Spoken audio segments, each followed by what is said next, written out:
Dan Plasma, full contact fighter. It's an honor to be here with the CEO of Bellator, Scott Coker. It's nice to be here. Thank you very much. You know, the guy at the press conference spoke about it, and he referred to it as the Scott Coker era. You know, just quickly, overnight, it seems like you're doing for Bellator what you did for Strikeforce. I mean, I think that what you saw tonight was a rebirth of Bellator, and I think we took it to a whole nother level. And it felt and it sounded like a big time event. And I think that we accomplished what our goals were going into the show.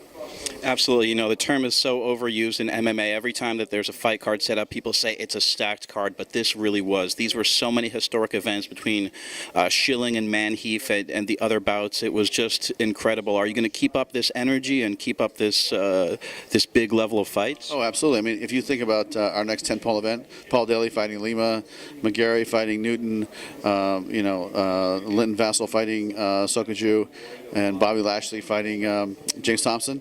I mean, that's a stacked card. And so 4 times a year, we're going to put on these big 10-pole events, and they're going to be in big arenas like this, and we're going to go out there and make it happen.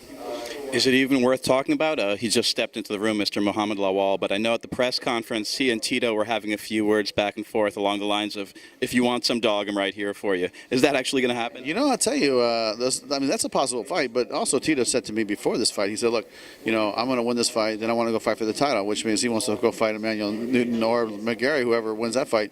So, we're going to take a step back and evaluate next week, but we'll probably have something for him in maybe April or May next year. Nice. Now, you sent something very interesting out to the press about a fighter who was once homeless and now he's on television. And is that something you guys are thinking about, the sport on a high concept level, what it's doing to the country and the attitude it's evoking and so forth? You know what, I'll tell you, I didn't even know the story until we had already signed him and he was on the fight card. And then I read the story online. And I was like, wow, this is really inspirational. And had a great time with him, and he's a great kid, and we'll have him back. It really is incredible. Fight sports are so misconstrued as a blood sport and aggressive and cathartic and so forth. And here's a story about a kid who used the sport to make it from the streets onto television and improve and sustain his life. Unbelievable. Yeah, I mean, you know what an inspiration, right? And you know what, when you think about what martial arts means, and they have the indomitable spirit and the perseverance and just the discipline to fight his way out of his situation, it's really a great story. Should we bring Muhammad Lawal over here? King Mo, come here and join us, please, sir. Some harsh words spoken at the press conference between you and Mr. Ortiz. Talk to us about that, sir. Tito's lame. He tried to crack some jokes. I'm gonna show you something that he posted on his Instagram, thinking he's funny, but to me, look, he looks kind of racist, don't it? Now watch this. Rampage for real versus King Mo 2. How's that look? 2 gorillas fighting?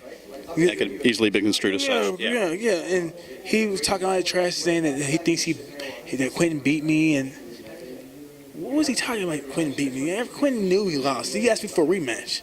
I'm saying now he's retired or whatever. But he don't want to see me, man. If he wants to fight me, then he can fight me. He's talking about make it happen. I'm going to make it happen. I'll beat his ass. Hey, he's after the title. Do you think his wrestling or his right hand or anything about his game or his attributes at this point in his career would give you any problems? Are you asking me that question with a straight face? No, I'm really not, because I think you tear him apart. Okay, but listen. Okay, let me ask you a question. Rate his speed, what you saw tonight. How was his speed? About as good as Bernard Hopkins' speed in his last bout. How's his takedowns? About as good as Bernard Hopkins' takedowns in his last bout. How's his cardio? Better than Stefan's, but I don't think it'll be a match with yours by far. How's his defense? He's going to be eating some punches if he's in there with you, no doubt. So why do you think, I'm like this, do you think he'll take the fight? No. Me either. Oh, he wants the championship, so. Man, that ain't going to happen. He ain't get no damn championship. He might as well fight in senior league. He ain't fighting no damn, man, he's a senior citizen. He just sit his ass down somewhere. Who is it who you're really worried about, if anybody, in the division? Nobody, but myself. Just worried about myself. You know what I'm saying? Because all it comes down to is proper game plan, good training, good camp. I got good game plans, good training, and good camp. American Top Team. Before, I didn't really have a camp. I had an AKA, but I left there because the taxes was too high, and I didn't like the Bay too much. But it's a great team. Probably one of the top teams. Probably one of the top teams in MMA. No, not probably one of the top teams in MMA, easily. So, but just I wasn't feeling the Bay, and I wasn't feeling the taxes. And you're in a warmer climate now and getting better training? Well, the training is just comparable. You know what I'm saying? Like, you know, but the weather is a lot better. No taxes, good training partners, good coaches, and I feel like I fit in good there. You know what I'm saying? I fit good anywhere. I make myself happy. Any last words you want to say to Mr. Ortiz? Nothing, man. I know you're gonna take the fight, so quit playing yourself.